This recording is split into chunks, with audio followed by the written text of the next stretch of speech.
Water. It's the foundation of all life, and it's something that many of us Canadians take for granted. And perhaps it's the fact that we're practically swimming in it here in Canada. Within our borders, we house over 20% of the entire world's fresh water, which makes us custodians of the largest and most valuable resource on planet Earth. That sounds important, doesn't it? And that's because it is, but it's something that a lot of us Canadians have been failing miserably at lately.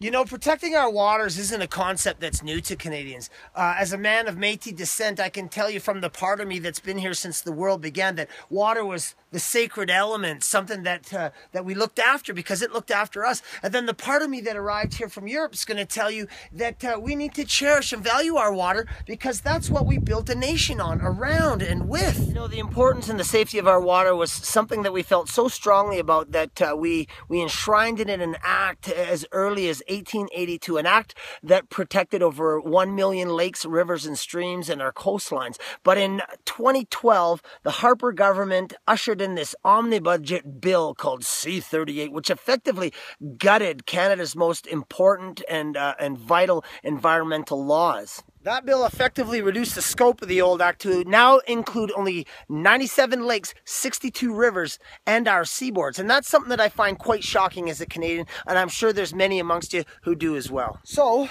what do we do about it? Well, not a hell of a lot, really. As a matter of fact, I think the majority of it went unnoticed by Canada, but not by one man in particular. This man's name is Caribou Legs.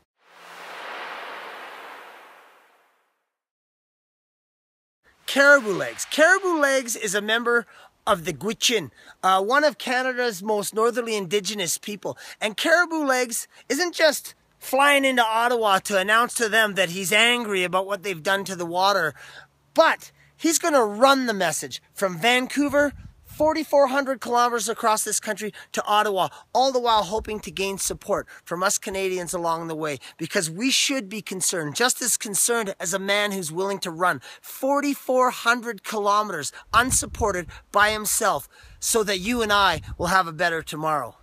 And his message, your message, is a strong one. It's one that says we're not doing enough to protect our waters. We're not doing enough to ensure that the health of our waters is fine for future generations, that we're going to ensure that we nurse back to health the ones that are already sick. It's one that says, Ottawa, you're not doing enough.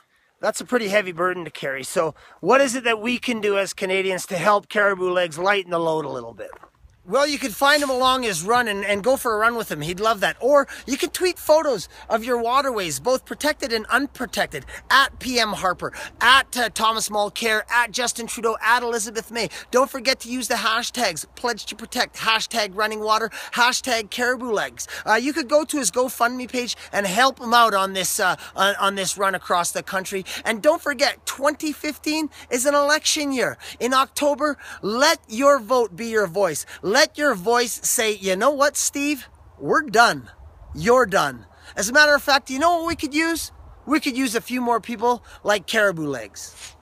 So keep your eyes peeled, because there's a caribou crossing Canada for the next 4,400 kilometers from Vancouver all the way to Ottawa, carrying that very important message. And thanks for taking the time to watch this little video, and thank you for doing whatever you can to help Caribou carry that message. And thank you, Caribou Legs, for doing this. As we would say in Métis, merci, and as you might say in Gwich'in, masicho.